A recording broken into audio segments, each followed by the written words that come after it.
Hello guys, welcome to my new blog. দেখতেই পাচ্ছ আমি আবার রেডি হয়ে গিয়েছি কোথাও যাওয়ার উদ্দেশ্যে বলতে গেলে এটা হলো বিশ্বকর্মা পূজার সেকেন্ড ব্লগ, মানে পার্ট 1 দিয়েছিলাম যেহেতু আগের ব্লগে, পার্ট 2 এটা।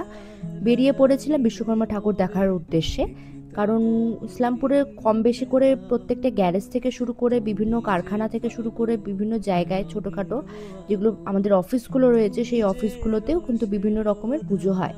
তো চলে গিয়েছিলাম তিস্তার ওই সাইডে। তো তিস্তার ওই সাইডে যেতে গেলে কিন্তু যারা তোমরা ইসলামপুরে থাকো তারা অবশ্যই জানো যে তিস্তার ওখানে যেতে গেলে অনেকগুলো গ্যারেজ পড়ে। তো সেই গ্যারেজের ওখানেই অনেক ছোট থেকে শুরু করে বড় বিভিন্ন রকমের খুব সুন্দর করে পুজো হয়েছে। তাদের খিচুড়ি খাওয়ানোর ঢল নেমেছে এবং মানুষে খিচুড়ি খাচ্ছেও বলতে গেলে।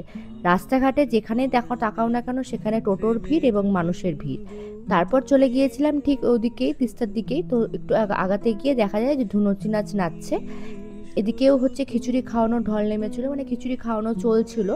মানুষ আমার যতদূর মনে হলো, যা দেখো এখানে বাচ্চাটা তোর মা খাইয়ে দিচ্ছে।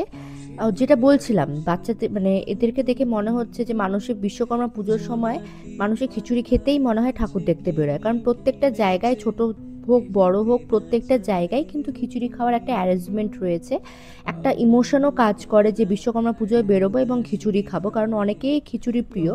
আমার খুব একটা খিচুড়ি ভালো লাগে না, কারণ হ্যাঁ খিচুড়ি খাইরও মানে শনিবার করে, কিন্তু অতটা ভালো লাগে না যতটা মানুষের অনেকেরই প্রিয়। কারণ অনেকে আছে যারা ভোগের খিচুড়ি খেতে ভালোবাসে। হ্যাঁ, ভোগের খিচুড়ি তো খেতে আমারও ভালো লাগে, কিন্তু অনেকে আছে যারা যেখানে খিচুড়ি দেখা না কেন সেখানেই নেমে পড়ে। তারপর চলে গিয়েছিলাম, এটা পুরনো বাস স্ট্যান্ডে, যারা তোমরা ইসলামপুরে থাকো তারা অবশ্যই জানো এই জায়গাটা।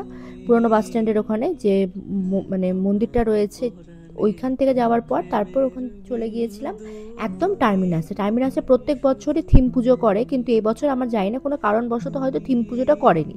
তো একটা ছোটোখাটোর মধ্যে খুব খুব সুন্দর করে পুজো করেছিল। তারপরে চলে গেছিলাম ভজনদার গ্যারেজে, ওখানে ইনভাইট ছিল, ভজনদা পুজো করেছে, যেখানে সায়ন্তন এবং সায়ন্তনের ফ্রেন্ডসরা হচ্ছে ওখানে গাড়ি ঘোড়ার পুজো দেয়।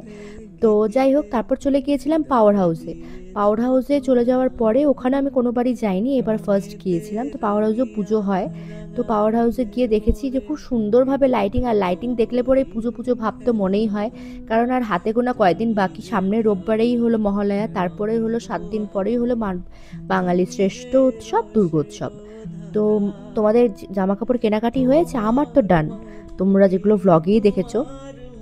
তো তোমরাও জানিও তোমাদের জামা কাপড় কেনাকাটি হয়েছে কিনা, তোমাদের জামা কাপড় কেনাকাটি কতটা দূর। তারপর চলে গেছিলাম ঠিক টার্মিনাসের অপোজিট সাইডে যে পুজোটা হয় প্রত্যেক বছর, সেখানে লাইটিং দেখে মনে হচ্ছিল না লেক টাউনের ঠিক লাইটিংটা। তারপরে দেখো কত কাদা, যেখানে তাকাও না কেন সেখানে বৃষ্টি হচ্ছে, আর যেখানেই তাকাও না কেন সেখানেই কাদার জায়গায় মানুষের খিচুড়ি খাওয়ার জায়গায়। তো এগুলো সমস্ত দেখার পর গল্পগুজব শেষ করার পর চলে গিয়েছিলাম বাড়ির উদ্দেশ্যে রওনা দিয়েছিলাম। তো তোমরা জানিও আমার ব্লগগুলো কেমন লাগছে, আশা করি ভালো লাগবে। তো সুস্থ থেকো, ভালো থেকো, টাটা।